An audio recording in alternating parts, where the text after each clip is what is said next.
It is kind of wild to me that a rookie running back that had over 963 rushing yards last year in only 11 games, I might add, is going off the board at RB24, 50th overall. We're going to talk about Elijah Mitchell. What should you expect from him in 2022? Should we really be all that concerned with Tyrion Davis-Price? How does having Trey Lance now being the starting quarterback affect this running game? We're going to talk about all that and more right now.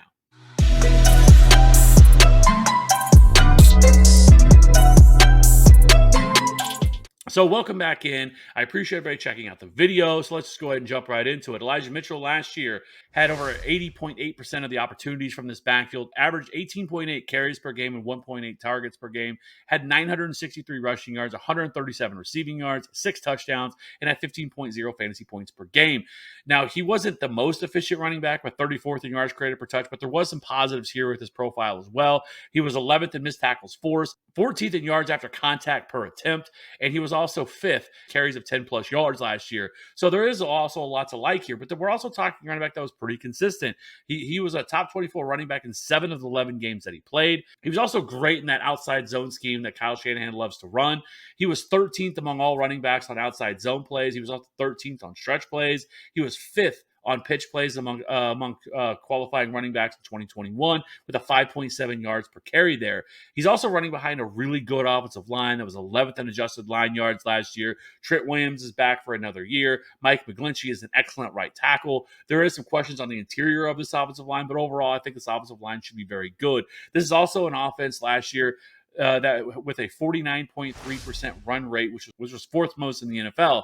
So this is an offense that wants to run the football. They're going to run it a lot. They have Trey Lance that's coming in that I actually think that helps him a little bit for a team that runs the ball as much as they do. When you have a quarterback like Trey Lance who can use some of these RPOs type stuff and kind of really freeze this offense to kind of see what they're going to do, which I think is going to help Elijah Mitchell on these outside zone plays. And really, I think the big question marks for Elijah Mitchell in 2022 is basically this.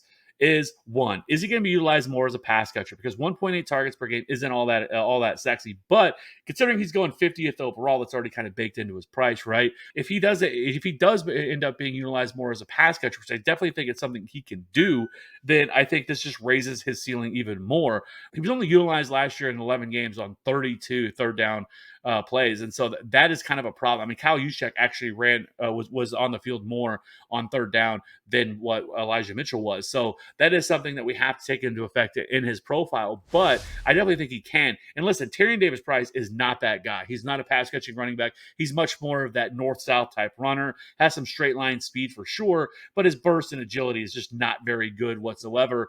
And he does not do the things that Elijah Mitchell can do. He is not a great outside zone guy. That is much more Elijah Mitchell's wheelhouse, and that's why Kyle Shanahan loves him so much. I think I've seen a lot on Twitter where people are that's basically their argument for Tyrion Davis-Price is you go back, look at the last 5 years of the San Francisco running backs and say, well, we're in year 6. They're going to do it again. They're going to switch their running back again.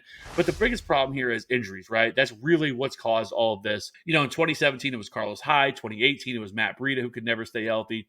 Tevin Coleman, who got hurt in 2019. 2020, Jeff Wilson.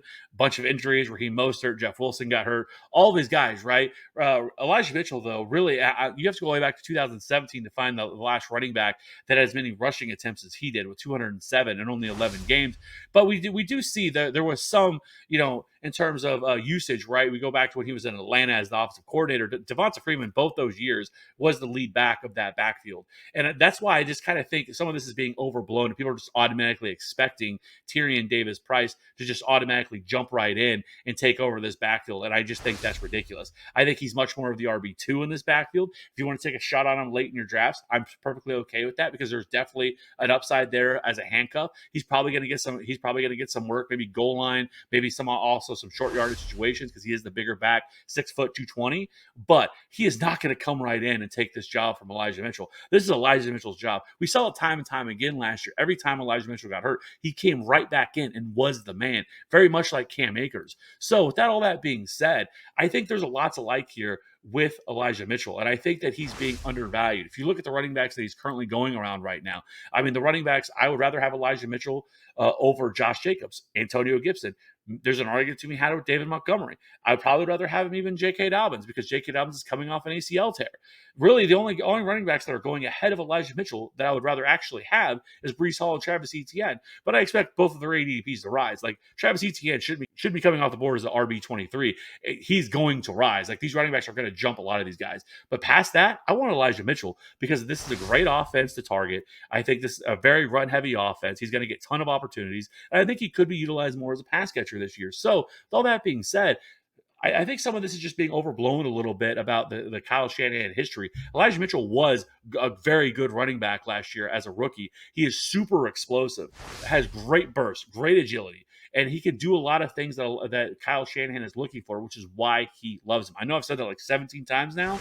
I just want people to stop with this hate of Elijah Mitchell and just automatically assuming it's going to be Tyrion Davis-Price. Kyle Shanahan himself said the reason he took him was for depth, not because he thought he was going to be the lead back, but because this was a depth option because they have no faith in Trey Sermon, who is just terrible. And then you have Jeff Wilson, who's always hurt. And so they just wanted another back to back up Elijah Mitchell. So I do think this is Elijah Mitchell's backfield. I do think he leads his team in touches again this year. And I do think that he can be an excellent value where he's currently going off the board. So all that being said, let me know what you think of Elijah Mitchell in the comment section below. We will talk to you on the next one. Bye.